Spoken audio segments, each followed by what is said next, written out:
سچے نبی کی نشانیوں میں سے ایک نشانی یہ ہوتی ہے کہ وہ جو کہتا ہے وہ ہو جاتا ہے. سبحان اللہ. یہ سچے نبی کی نشانیوں میں سے ایک نشانی ہوتی ہے. کیا کہنے ہیں. اب یہاں پر دیکھا جائے تو جو جھوٹے مدعی نبوت ہوتے ہیں نا، وہ اکثر کوئی بات کریں تو اللہ انہیں ذلیل کر دیتا ہے، وہ ہوتا ہی نہیں جو وہ کہتے ہیں. ہوتا ہی نہیں ہے بھائی، ذرا زور سے کہہ دیں سبحان اللہ. یہ پہلی نشانی ہے. کمال بات آپ. یہ پہلی نشانی ہے. اچھا، دوسری نشانی یہ ہے کہ جو اللہ کا سچا نبی ہوتا ہے وہ اپنی وحی کو اپنے ہاتھوں سے نہیں لکھتا ہے. یہ بڑی خاص بات ہے. اپنی وحی کو اپنے ہاتھوں سے نہیں لکھتا ہے. صحیح. ہم آقا کریم صلی اللہ علیہ وسلم کی مبارک زندگی کو دیکھیں تو آپ کے صحابہ کرام آپ کے وحی کو لکھنے والے تھے. بہت سارے صحابہ کرام کے نام آتے ہیں، لیکن آقا کریم صلی اللہ علیہ وسلم نے خود نہیں لکھی اپنی وحی. ہاں، یہ میں ساری کی بات کر رہا ہوں. حالانکہ آقا کریم صلی اللہ علیہ وسلم لکھنا بھی جانتے تھے، بلکہ یہاں تک کہ حضرت سیدنا امیر معاویہ رضی اللہ عنہ آپ کو خود بتایا کرتے کہ قلم ایسے پکڑنا ہے، الف ایسے لکھنی ہے، اور بے ایسے لکھنی ہے، اور میم ایسے لکھنی ہے. سبحان اللہ. یہاں تک آقا کریم سکھاتے ہیں. حالانکہ بظاہر دیکھا جائے تو دنیا میں کسی سے بھی نہیں پڑھے، لیکن جس کو رب پڑھا ہے اسے سب کچھ ہی آتا ہوتا ہے. کیا کہنے اللہ. تو یہ جو جھوٹے مدعی نبوت ہیں، آپ ان کو دیکھ لیں تو انہوں نے بہت بڑی بڑی کتابیں لکھی ہیں.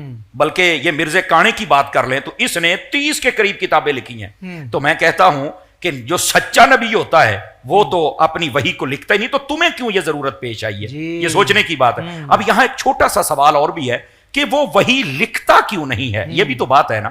تو یہ بڑی خوبصورت بات ناظرین کے دل کو لگے گی کہ لکھتا وہ ہے جسے بھول جانے کا ڈر ہو. ہمارے نبی کو بھول جانے کا ڈر ہی نہیں ہے. سچے نبی کو بھول جانے کا ڈر ہی نہیں ہوتا ہے. تو پھر وہ کیسے لکھے؟ تو یہ دوسری نشانی ہے اللہ کے سچے نبی کی. اچھا، تیسری نشانی، اور یہ بڑی خاص ہے اور اس کو ناظرین سمجھے بھی صحیح. جو سچا نبی ہوتا ہے نا وہ کسی دائمی مرض میں مبتلا نہیں ہوتا ہے.